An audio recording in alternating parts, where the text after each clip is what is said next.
آج دورہ قرآن میں ہمارا 12واں پارہ ہے۔ سورۃ الہود ہماری اختتام کو پہنچے گی اور سورۃ یوسف شروع ہوگی۔ سورۃ یوسف میں ہم جو ہے خوابوں کے بارے میں پڑھیں گے انشاءاللہ۔ خواب 3 طرح کے ہوتے ہیں، انسانی، رحمانی، شیطانی۔ اور سورۃ الہود میں ہم جو ہے قوموں کے بارے میں جانیں گے، لوط علیہ السلام، نوح علیہ السلام، قوم سمود، قوم عاد وغیرہ۔ بسم اللہ الرحمن الرحیم۔ تو ہم شروع کرتے ہیں۔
ہم شروع کرتے ہیں۔ السلام علیکم ورحمۃ اللہ وبرکاتہ۔ دورہ قرآن جز 12 وما من دابہ، پارہ 12 نمبر ہے ہمارا پارے کا انشاءاللہ۔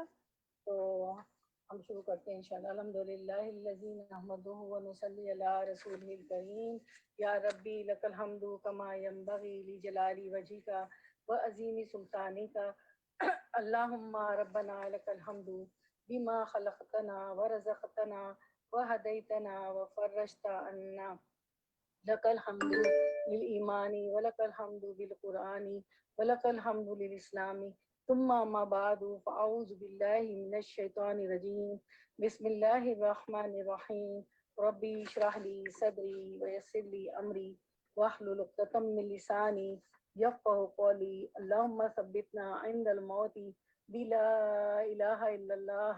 اے اللہ ہماری موت کے وقت ہمیں کلمہ شہادت پر ثابت قدم رکھے گا، موت کے وقت ہماری زبان سے کلمہ شہادت جاری کر دیجیے گا، لا الہ الا اللہ، آمین یا رب العالمین۔ تو ہم نے کل ہمارا جو 10واں پارہ تھا، ہمارا 11واں پارہ تھا، وہ ختم ہوا تھا ہماری اس پہ آیت نمبر سورۃ الہود کی آیت 5 پہ ختم ہوا تھا۔ آج ہمارا 12واں پارہ شروع ہوگا سورۃ ہود کی آیت نمبر 6 سے انشاءاللہ۔ تو سورۃ ہود میں جیسے ہم نے کل بھی جانا تھا کہ اس سورت میں بھی ان قوموں کا تذکرہ ہے جو آیت الہی اور پیغمبروں کی تکذیب کر کے عذاب الہی کا نشانہ بنی اور تاریخ کے صفات سے یا تو حرف غلط کی طرح مٹ گئی یا اوراق کے تاریخ پر عبرت کا نمونہ بنی۔ اسی لیے حدیث میں آتا ہے کہ حضرت ابوبکر صدیق رضی اللہ عنہ نے رسول اللہ صلی اللہ علیہ وسلم سے عرض کیا، کیا بات ہے آپ بوڑھے سے نظر آتے ہیں؟ تو آپ نے فرمایا، مجھے سورہ ہود، سورۃ الواقعہ، اما یتساءلون اور الشمس کوورت وغیرہ جیسی صورتوں نے بوڑھا کر دیا ہے۔ تو پہلے ہم اس کی تلاوت سنتے ہیں، اس کی 2 آیات کی، پھر ہم انشاءاللہ شروع کرتے ہیں۔ تو تلاوت سماعت فرمائیے۔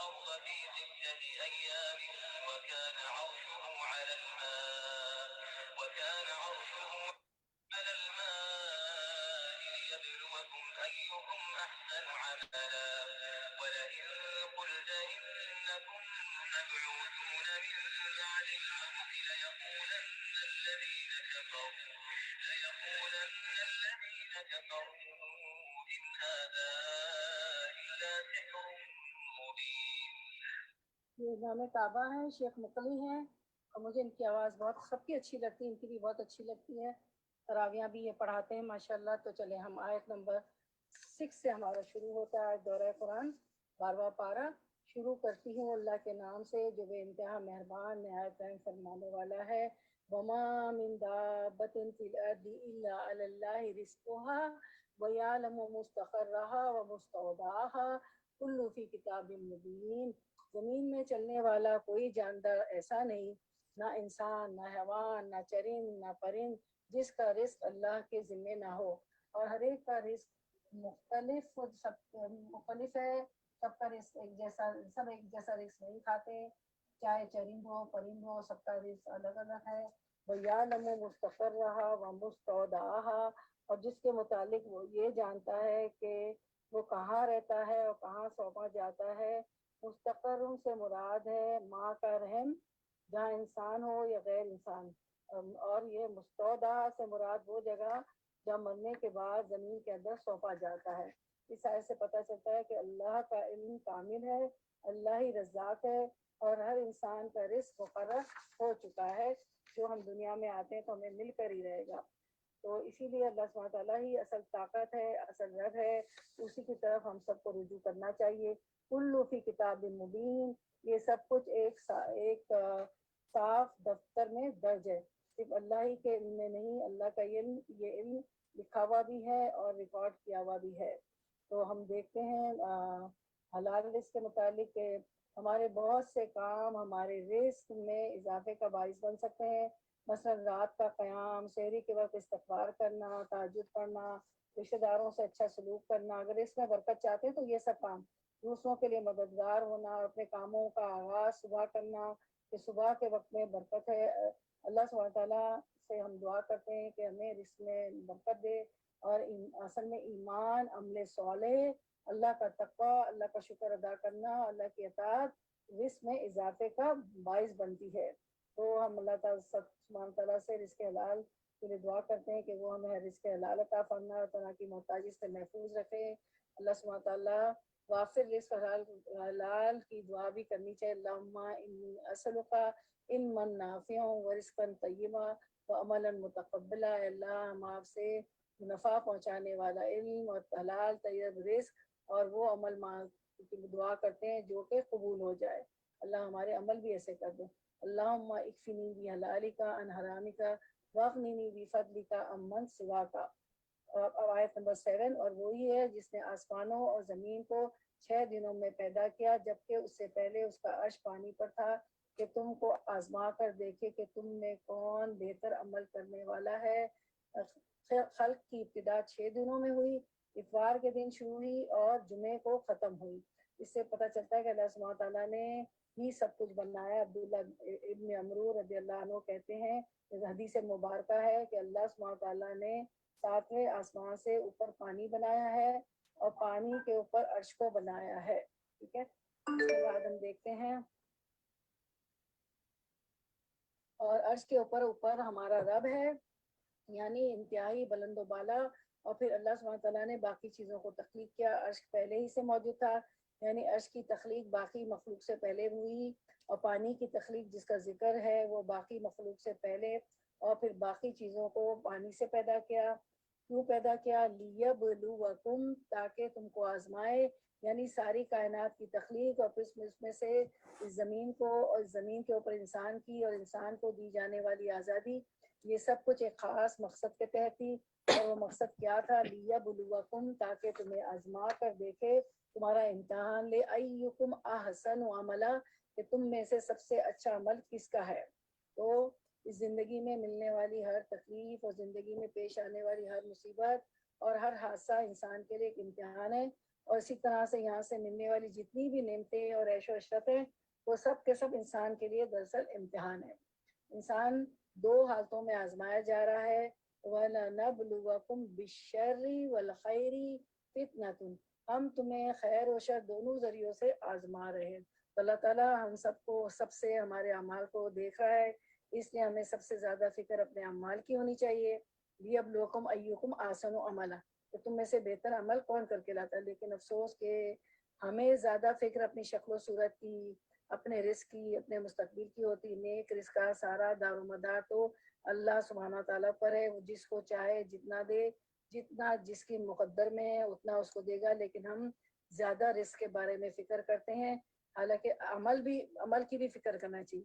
اچھا عمل کیا ہوتا ہے؟ اب یہاں جو عمل کی بات کی گئی نا کہ بہترین عمل، احسن عمل کون لے کے آتا ہے؟ تو احسن عمل کیا ہوتا ہے؟ رضائے الہی کی خاطر ہو، تو اس میں ریا دکھاوا نہ ہو، خالص اللہ کی رضا کے لیے ہو. دوسرا وہ سنت کے مطابق ہو، وہ نہ کتنا بھی زیادہ ہو اللہ کے ہاں اس کی کوئی حیث. ورنہ کہ اگر سنت کے مطابق نہ ہوا، رضا الہی کے مطابق نہ ہوا، تو کتنا بھی زیادہ ہو اللہ کے ہاں اس کی کوئی حیثیت نہیں ہوتی ایسے عمل کی. پھر ہم دیکھتے ہیں حدیث مبارکہ ہے، نبی صلی اللہ علیہ وسلم نے فرمایا اگر ابن آدم اپنے رزق سے اس طرح بھاگے جس طرح موت سے بھاگتا ہے، تو رزق اس کو اس طرح پالے گا جس طرح موت اسے پا لیتی. یعنی رزق ہو السلام علیکم رحمۃ اللہ وبرکاتہ. میں بھی شامل ہوں. رہے گا. اس لیے اس سے زیادہ فکر کرنے کی ضرورت ہے کہ اپنے عمل کے بارے میں اور دنیا کے پیچھے بھاگتے بھاگتے اپنے عمل میں کسی قسم کی کمی نہ رہ جائے. ٹھیک ہے. اس کے بعد فرمایا کہ اب اگر آپ کہتے ہیں لوگوں مرنے کے بعد تم دوبارہ اٹھائے جاؤ گے، تو منکرین فوراً بول اٹھتے ہیں کہ یہ تو صحیح جادو ہے. آیت نمبر 8. اور اگر ہم ایک خاص مدت تک ان کی سزا کو ٹالتے ہیں تو وہ کہنے لگتے ہیں کہ آخر کس چیز نے انہیں روک رکھا ہے. سنو، جس روز اس وقت اس سزا کا وقت آ گیا تو وہ کسی کے پھیرے نہ پھیرے سکے گا، اور وہی چیز ان کو آ گھیرے گی جس کا وہ مذاق اڑا رہے ہیں.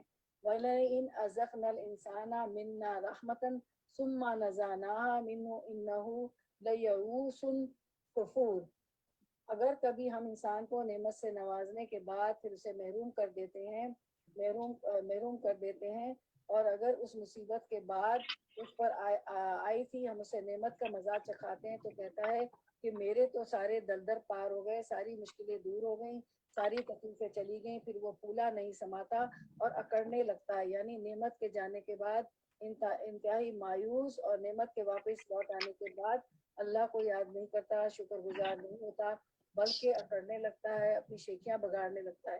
تو انسان کا حال تکلیف میں بھی کیسا ہونا چاہیے؟ ناشکری، اور خوشحالی میں بھی ناشکری کرتا ہے نا انسان. حالانکہ تکلیف میں خوشحالی میں شکر ادا کرنا چاہیے. الا الذین صبروا وعملوا الصالحات. ہاں، ان دو کیفیات سے، ان دونوں کے کیا اس سے گزرتا ہے یہ کہ تکلیف میں بھی ناشکری کرتا ہے، خوشحالی میں بھی ناشکری کرتا ہے. ان لوگوں کا جنہوں نے صبر کیا، وعملوا الصالحات، اور انہوں نے اچھے کام کیے، اولئک لہم مغفرۃ واجر کبیر. یہی لوگ ہیں جن کے لیے بخشش اور بہت بڑا اجر ہے. تو بہت بڑا اجر ہے. تو وہ ہونا کیا چاہیے کہ جب تکلیف آئے تو انسان صبر کرے، اور جب اچھے حالات ہوں تو عمل صالح کی کثرت کرے. تو ایسے ہی لوگ دراصل امتحان میں کامیاب ہونے والے ہیں. اور ان کی کامیابی کس چیز سے؟ بخشش اور اجر کس سے؟ بہت ہی بڑا اجر ان کے لیے ہے جو ہر حال میں شکر ادا کرے. حدیث میں فرمایا، ایک حدیث میں مومن کو جو بھی فکر و غم اور تکلیف پہنچتی ہے، حتیٰ کہ اس سے کانٹا بھی چبھتا ہے، تو اللہ اس کی وجہ سے اس کی غلطیوں کو معاف کر دیتا ہے. سورۃ المعارج کی آیت 19 اور 22 میں بھی یہ مضمون بتایا گیا ہے. ایک اور حدیث مبارکہ ہے، رسول اللہ صلی اللہ علیہ وسلم نے فرمایا بے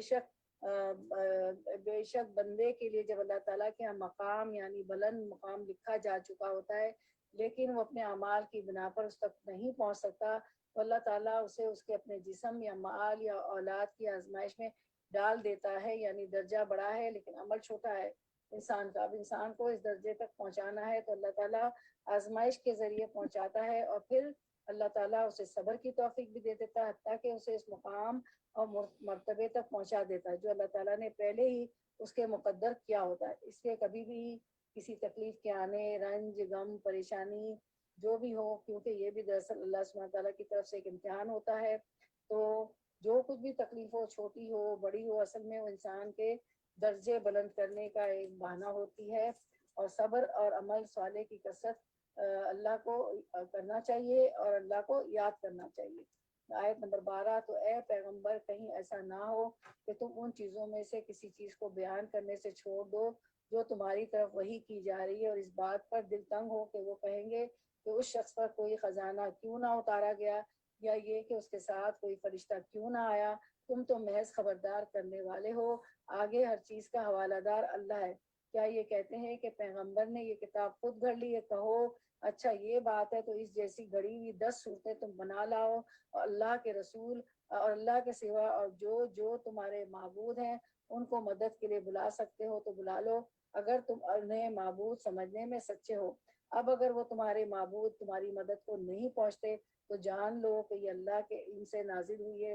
یہ بات دوسری بار آ رہی قرآن مجید میں کہ یہ کتاب، یہ قرآن اللہ کے علم سے نازل ہوا ہے، اور یہ کہ اللہ کے سوا کوئی حقیقی معبود نہیں۔ پھر کیا تم اس امر حق کے آگے سر تسلیم خم کرتے ہو؟ من کان یرید الحیات الدنیا وزینتها نوفی الیہم اعمالہم فیہا وہم فیہا لا یبخسون۔ جو لوگ بس اس دنیا کی زندگی، اس کی اجتماعیہ کے طالب ہوتے ہیں، یعنی دنیا کی چیزوں کو جو اٹریکشن ہے صرف اس کے پیچھے بھاگ رہے ہیں، ان کی کارگزاری کا سارا پھل ہم نے انہیں اسی دنیا میں دے دیتے ہیں، یعنی جس دنیا کے لیے وہ کوشش کرتے ہیں اس کوشش کو ہم کامیاب کر دیتے ہیں اور انہیں اس کا فائدہ دنیا میں دے دیتے ہیں، اور اس میں ان کے ساتھ کوئی کمی نہیں کی جاتی۔ مگر آخرت میں ایسے لوگوں کے لیے آگ کے سوا کچھ نہیں، یعنی یہ انسان کی چوائس ہے کہ وہ صرف دنیا کے لیے جیتا ہے یا پھر آخرت بھی اس کے مد نظر ہے۔ اگر وہ آخرت کو نہیں سامنے رکھ کر کام کرتا، اس کے سارے کاموں کا صلہ وہ دنیا میں چاہتا ہے، تو پھر آخرت میں اس کے لیے کچھ نہیں۔ وہاں معلوم ہو جائے گا کہ جو کچھ انہوں نے دنیا میں بنایا وہ سب ملیاں میٹ ہو گیا، اور اب ان کا سارا کیا دھرا محض باطل ہے، جیسے مختلف قوموں کے ساتھ ہم دیکھتے ہیں کہ وہ قوم فرعون وغیرہ کے ساتھ۔ حدیث مبارکہ ہے، اس میں آتا ہے کہ ہم ام سلمہ رضی اللہ تعالی عنہ کہتی ہیں کہ میں نے نبی صلی اللہ علیہ وسلم سے کہا، ہشام بن مغیرہ صلہ رحمی کیا کرتا تھا، یعنی بڑے اچھے اچھے کام کیا کرتا تھا، رشتہ داروں کا بڑا خیال رکھتا تھا، مہمانوں کی میزبانی کرتا تھا، غلاموں کو آزاد کرتا تھا، کھانا کھلاتا تھا، اگر وہ اسلام کا دور پاتا تو مسلمان بھی ہو جاتا، کیا یہ سارے اعمال اس کے لیے فائدہ مند ہوں گے؟ آپ صلی اللہ علیہ وسلم نے فرمایا، وہ یہ سب کچھ دنیا کے لیے دیتا تھا، اس میں شہرت و تعریف چاہتا تھا، یعنی جو کچھ بھی وہ کر رہا تھا وہ شہرت کے لیے کر رہا تھا، اس نے ایک دن بھی یہ نہیں کہا رب اغفر لی خطیئتی یوم الدین، اے میرے رب قیامت کے دن میرے گناہ کو معاف کر دے۔ تو اس کو جو ہے نا یاد کر لیں، یہ بھی ایک استغفار ہے۔ آپ کے پاس تو میں نے PDF پورا بھیجا ہوا تھا، جس میں ہمارے پاس 50 55 یا 60 استغفارات ہیں۔ رب اغفر لی خطیئتی یوم الدین، اے میرے رب قیامت کے دن میرے گناہوں کو معاف کر دے۔ یہ آپ کی صبح شام کے اذکار والی کتاب ہے، اس میں بھی آپ پڑھتی ہیں بھیا کرستے میں۔ تو جو شخص آخرت کو بھول کر صرف دنیا کی شہرت تعریف کے لیے یا دنیا کے فائدے اٹھانے کے لیے نیک کام کرتا ہے، اس کو آخرت میں کچھ بھی حصہ نہیں ملے گا۔ آیت نمبر 17، افمن کانا اللہ، پھر بھلا وہ شخص جو اپنے رب کی طرف سے ایک صاف شہادت رکھتا ہے، اس کے بعد ایک گواہ بھی پروردگار کی طرف سے اس شبہات کی تائید میں آ گیا، اور پہلے موسیٰ کی کتاب رہنما اور رحمت کے طور پر آئی ہوئی بھی موجود تھی، کیا وہ بھی دنیا پرستوں کی طرح اس سے انکار کر سکتا ہے؟ ایسے لوگ تو اس پر ایمان ہی لائیں گے، اور انسانی گروہوں میں سے کوئی اس کا انکار کرے تو اس کے لیے جس کا وعدہ ہے وہ دوزخ ہے۔ بس اے پیغمبر صلی اللہ علیہ وسلم، آپ اس چیز کی طرف سے کسی شک میں نہ پڑنا، یہ حق ہے تمہارے رب کی طرف سے، مگر اکثر لوگ نہیں مانتے۔ اور اس شخص سے بڑھ کر ظالم اور کون ہوگا جو اللہ پر جھوٹ گھڑے؟ ایسے لوگ اپنے رب کے حضور پیش ہوں گے اور گواہ شہادت دیں گے کہ یہ ہیں وہ لوگ جنہوں نے اپنے رب پر جھوٹ گھڑا تھا، یعنی شرک کیا تھا، اس کے ساتھ اوروں کو شریک ٹھہرایا تھا۔ سنو، خدا کی لعنت ہے ظالموں پر۔ آیت 19، ان ظالموں پر جو خدا کے راستے سے روکتے ہیں، اس کے راستے کو ٹیڑھا کرنا چاہتے ہیں اور آخرت کا انکار کرتے ہیں۔ وہ زمین میں اللہ کو بے بس کرنے والے نہ تھے اور نہ اللہ کے مقابلے میں کوئی ان کا حامی تھا، انہیں اب دوہرا عذاب دیا جائے گا، وہ نہ خود کسی کی سن سکتے تھے اور نہ خود ہی انہیں کچھ سوچتا تھا۔ یہ وہ لوگ ہیں جنہوں نے اپنے آپ کو خود گھاٹے میں ڈالا اور وہ سب کچھ ان سے کھو گیا، انہوں نے گھڑ رکھا تھا۔ یا ناگزیر ہے کہ وہی آخرت میں سب سے بڑھ کر گھاٹے میں رہیں، نقصان اٹھائے۔ آیت 23، رہے وہ لوگ جو ایمان لائے اور جنہوں نے نیک عمل کیے اور اپنے رب ہی کے ہو کر رہے۔ اب دیکھیں یہ بہت اس آیت کو انڈر لائن کیجیے گا، ان الذین آمنوا وعملوا الصالحات واخبتوا وَأَخْبَتُوا إِلَىٰ رَبِّهِمْ، اپنے رب کے سامنے عاجزی اختیار کی، یعنی صرف نیک اعمال نہیں بلکہ عمل کر کے بھی روتے رہے کہ ہمارے پلے کچھ نہیں، ابھی اور کرنا چاہیے۔ تو یہ ہونا چاہیے، یہ سیٹسفیکشن نہیں ہونا چاہیے کہ ہمارے پلے تو کچھ بھی نہیں، ہمارا تو اور اعمال اچھے ہونا چاہیے۔ تو یقیناً وہ جنتی لوگ ہیں اور جنت میں ہمیشہ رہیں گے۔ ان دونوں فریقوں کی مثال ایسی ہے جیسے ایک آدمی تو ہو اندھا بہرا اور دوسرا ہو دیکھنے اور سننے والا۔ کیا یہ دونوں یکساں ہو سکتے ہیں؟ کیا تم اس مثال سے کوئی سبق نہیں لیتے؟ یعنی دیکھنے والا اور اندھا برابر نہیں ہوتے، اس لیے حق کو پہچاننے والا اس کا انکار کرنے والا بھی ایک جیسا نہیں ہوتا۔ اور ایسے ہی حالات تھے جب ہم نے نوح علیہ السلام کو اس کی قوم کی طرف بھیجا تھا۔ اس نے کہا میں تم لوگوں کو صاف صاف خبردار کرتا ہوں کہ اللہ کے سوا کسی کی بندگی نہ کرو، نہ کرو، کسی کی بندگی نہ کرو، ورنہ مجھے اندیشہ ہے کہ تم پر ایک روز دردناک عذاب آئے گا۔ جواب میں اس کی قوم کے سردار جنہوں نے اس کی بات ماننے سے انکار کیا تھا بولے ہماری نظر میں تو تم اس کے سوا کچھ بھی نہیں ہو کہ بس ایک انسان ہو ہم جیسے، اور ہم دیکھ رہے ہیں کہ ہماری قوم میں سے بس ان لوگوں نے جو ہمارے اراذل تھے، گھٹیا لوگ تھے، بے سوچے سمجھے تمہاری پیروی اختیار کر لی ہے، اور ہم کوئی چیز بھی ایسی نہیں پاتے جس میں تم لوگ ہم سے کچھ بڑے ہوئے ہو۔ استغفر اللہ۔ دنیا کی ظاہری زندگی کا دھوکہ، اس میں جو شخص بھی مبتلا ہو جاتا ہے پھر وہ آپ کو نہیں پا سکتا۔ قوم نوح ظاہریت پرست تھی، وہ سمجھتے تھے کہ دنیا کا مال و دولت اور چکا چوند ہمارے ساتھ ہے، اس لیے پیغمبر تو ہم میں سے کسی کو ہونا چاہیے تھا۔ ایسا شخص جس کے پاس دنیا نہیں وہ پیغمبر کیسے ہو سکتا ہے؟ تو اس وجہ سے وہ ماننے کو تیار نہیں تھے، اور ان کی عقل کام ہی نہیں کر رہی تھی کہ یہ اللہ کا فیصلہ ہے اور جو کچھ وہ بتا رہا ہے وہ حق ہے۔ ہم کوئی بھی چیز ایسی نہیں پاتے جس میں تم لوگ ہم سے کچھ بڑے ہوئے ہو، یعنی ہم ہی تو سب چیزوں میں آگے ہے، سارا فضل اور رحمت تو ہم پر ہے، تو پھر تم کیسے پیغمبر بن گئے؟ بلکہ تم تو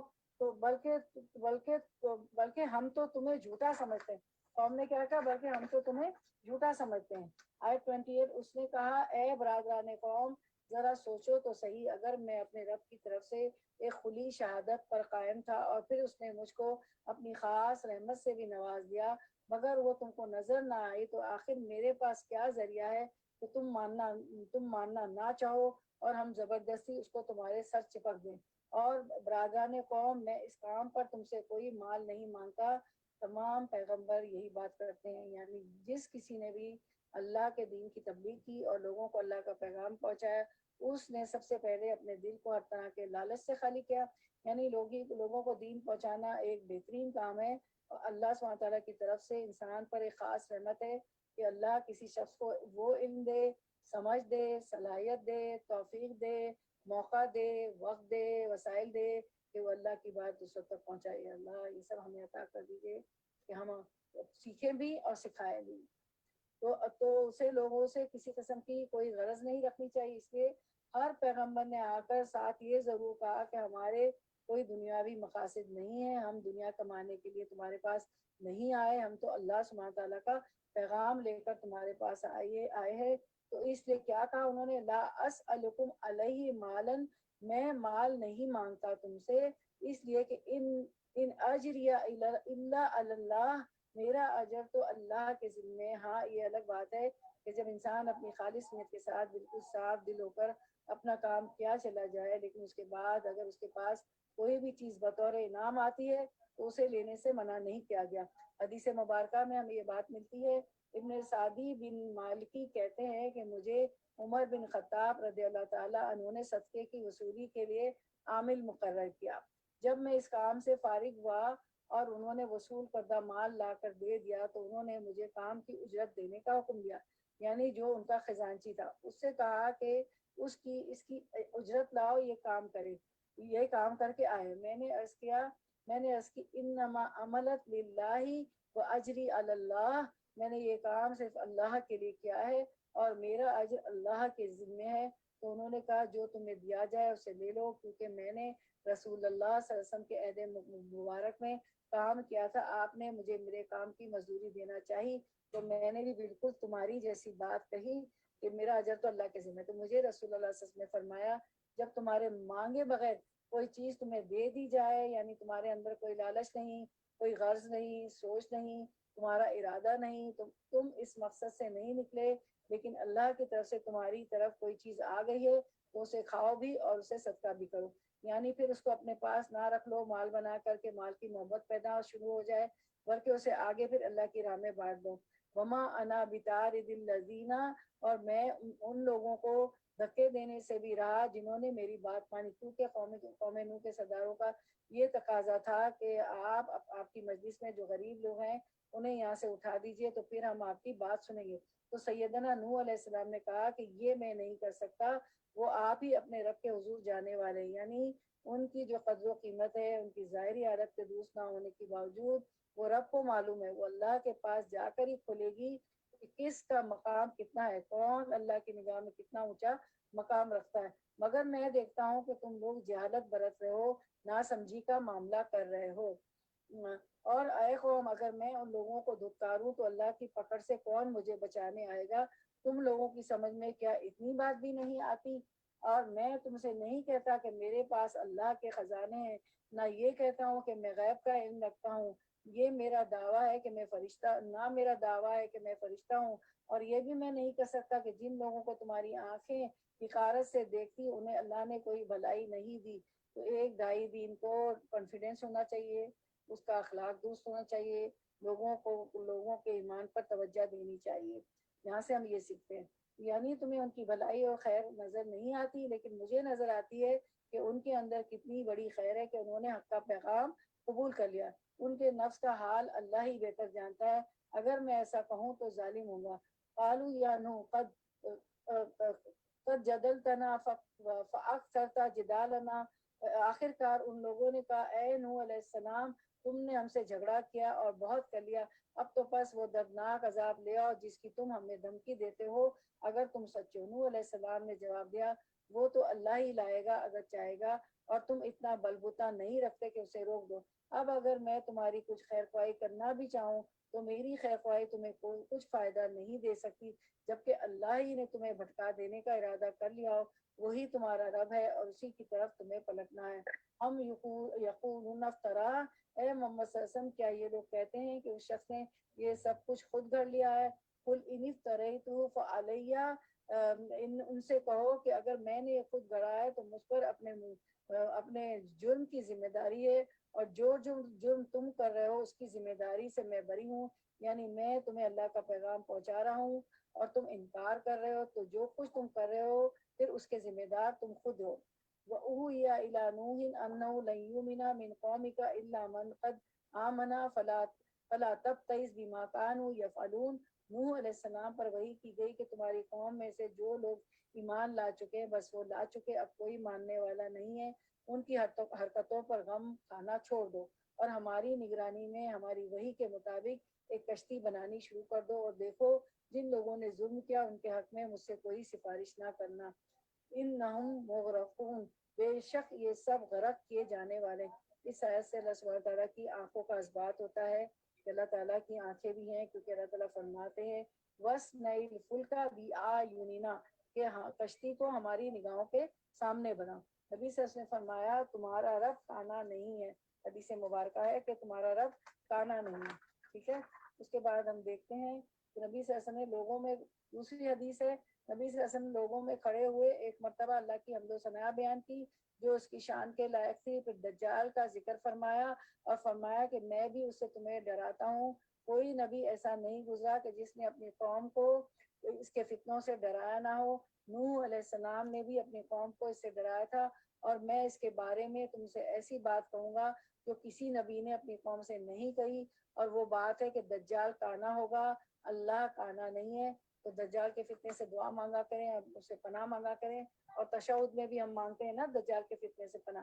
اللہ سبحانہ تعالیٰ کی آنکھیں ہیں، اللہ تعالیٰ کی آنکھیں درست ہیں، کیونکہ دجال اپنے آپ کو خدا بتائے گا، جھوٹا الہ بتائے گا، تو یہ پہچان بتا دی گئی کہ اللہ سبحانہ تعالیٰ ہر چیز سے اعلیٰ و عرفہ ہے۔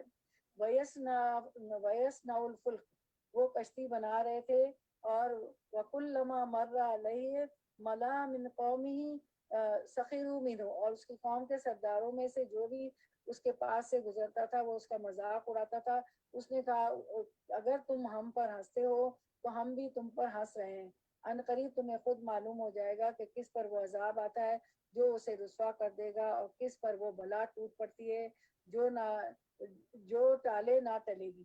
یہاں تک جب ہمارا حکم آ گیا، وہ تنور ابل پڑا، تو ہم نے کہا ہر قسم کے جانوروں کو ایک ایک جوڑا کشتی میں رکھ لو، اپنے گھر والوں کو بھی، سوائے ان اشخاص کے جن کی نشاندہی پہلے کی جا چکی۔ کس کی؟ یعنی آپ کی بیوی اور بیٹا، وہ نہیں ساتھ جائیں گے۔ اس میں سوار کرو اور ان لوگوں کو بھی اٹھا لو جو ایمان لائے ہیں۔ تھوڑے ہی لوگ تھے جو نوح علیہ السلام کے ساتھ ایمان لائے تھے۔ 950 سال کی تبلیغ کے بعد کہا جاتا ہے کہ 80 کے لگ بھگ لوگ، کچھ لوگ تھے جو ایمان لائے تھے، یعنی اتنی حد دڑم قوم تھی۔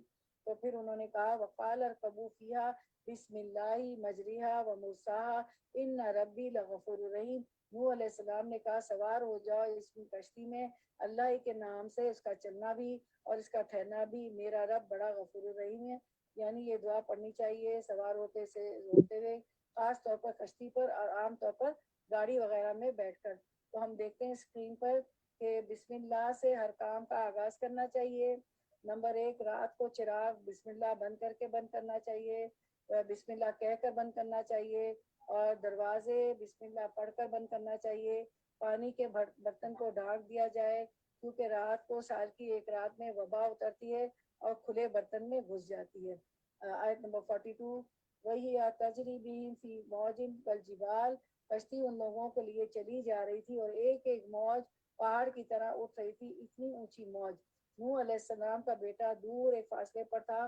نوح علیہ السلام نے پکار کر کہا بیٹا ہمارے ساتھ سوار ہو جاؤ، ایمان لے آؤ، ادھر آ جاؤ، کافروں کے ساتھ نہ رہو، کافروں کے ساتھ نہ رہو۔ اس نے پلٹ کر جواب دیا میں ابھی ایک پہاڑ پر چڑھا جاتا ہوں، یعنی جودی پہاڑ پر، جو مجھے پانی سے بچا لے گا۔ نوح علیہ السلام نے کہا آج کوئی چیز اللہ کے حکم سے بچانے والی نہیں ہے سوائے اس کے کہ اللہ ہی کسی پر رحم فرمائے۔ اتنے میں ایک موج دونوں کے درمیان حائل ہو گئی، باپ بیٹوں کے، اور وہ ڈوبنے والوں میں شامل ہو گیا۔ اب دیکھیں نبی کا بیٹا، جنہوں نے 1-2 دن اللہ کی عبادت نہیں کی، بلکہ نبی نے، نوح علیہ السلام نے 950 سال عبادت کی، اور صرف ذاتی عبادت نہیں کی بلکہ لوگوں کو اللہ کی طرف بلایا۔ جب ان کا اپنا بیٹا بھی نہیں مانا تو اس کے ساتھ بھی رعایت نہیں برتی۔ اس لیے کوئی انسان اس خوش فہمی میں نہ رہے کہ میں تو سید ہوں، سیدوں کی اولاد ہوں، اور ہمارے خاندان میں بڑے بڑے اسکالرز گزرے ہیں، یا فلاں فلاں شہید ہے وہ ہماری سفارش کروا لیں گے، یا ماں باپ بہت نیک نمازی تھے، تہجد گزار تھے اور ہماری نجات کروا دیں گے۔ نہیں، کسی پر بھی بھروسہ نہیں کر سکتے۔ اپنے لیے خود کچھ کرو، عمل سے زندگی بنتی ہے، جنت بھی جہنم بھی۔ اور آپ دیکھ لیں اگر کوئی ایسا ہے کسی کے اللہ اولاد نافرمان ہے، بیٹا جو ہے شادی کے بعد توجہ نہیں دے رہا ہے، والدین کو چھوڑ دیا ہے، کچھ بھی ہے، تو اللہ تعالیٰ نے قرآن اتنا ٹھنڈا کر دیتا ہے، ہر طرح کی مثالیں ہیں، بہت ساری مشکل ہے۔ آپ اس کے بعد ہماری سورۃ یوسف بھی شروع ہوگی، سورۃ ہود کے بعد اسی بارے میں آج ہم پڑھیں گے اس کی کچھ آیتیں۔ تو یوسف علیہ السلام کو تو کنویں میں پھینک دیا گیا تھا۔ تو کوئی بھی مشکل ہے تو ان نبیوں کے حالات پر دیکھ لیا کریں کہ ان کے ساتھ کیا ہوا نا، بیٹا ایمان نہیں لایا اور پھر وہ دیکھے وہ ڈوب گیا، اور وہ آپ سے نوح علیہ السلام کے ساتھ کشتی میں سوار نہیں ہو سکا۔ ایک بار سیدہ عائشہ رضی اللہ تعالیٰ عنہا رو رہی تھی، تو آپ صلی اللہ علیہ وسلم نے پوچھا کہ کیوں رو رہی ہو؟ تو کہنے لگی قیامت کے دن یاد کر کے رو رہی ہوں، کیا اس دن آپ ہمیں یاد رکھیں گے؟ فرمایا عائشہ 3 مقامات ایسے ہیں، 3 مقامات ایسے جس میں کوئی کسی کو یاد نہیں رکھے گا، کوئی کسی کو نہیں پوچھے گا، ہر ایک کو اپنا اپنا معاملہ خود بھگتنا ہوگا جب میزان نصب ہوگا، یعنی ترازو پہ جب اعمال تولے جائیں گے۔ ٹھیک ہے، ٹھیک ہے، جب لوگوں کے اعمال نامے تولے جا رہے ہوں گے اس وقت کسی کو کسی کی ہوش نہیں ہوگی، اور جب پلسرات سے گزر رہے ہوں گے کوئی کسی کو نہیں پوچھے گا۔ ٹھیک ہے، اس کے بعد ہم دیکھتے ہیں آیت نمبر 44، وقیلا یا ارض ابلئی ما کی وَإِيَا سَمَاءُ أَقْلِعِي وَغِيضَ الْمَاءُ وَقُضِيَ الْأَمْرُ۔ حکم ہوا اے زمین اپنا سارا پانی نکل جا، اور اے آسمان تھم جا، چنانچہ پانی زمین میں بیٹھ گیا، فیصلہ چکا دیا گیا، کشتی جودی پہاڑ پر ٹک گئی، اور کہہ دیا گیا دور ہوئی ظالموں کی قوم۔ جودی کے بارے میں کہا جاتا ہے کہ کردستان کے علاقے میں ایک پہاڑ ہے، موجودہ ٹرکی میں ہے، اور کچھ لائٹس کے ذریعے اس پر کشتی کے نشانات دیکھے گئے ہیں کہ لوگوں نے وہاں جا کر سیدنا نوح علیہ السلام کی کشتی کے کچھ پیسز وغیرہ بھی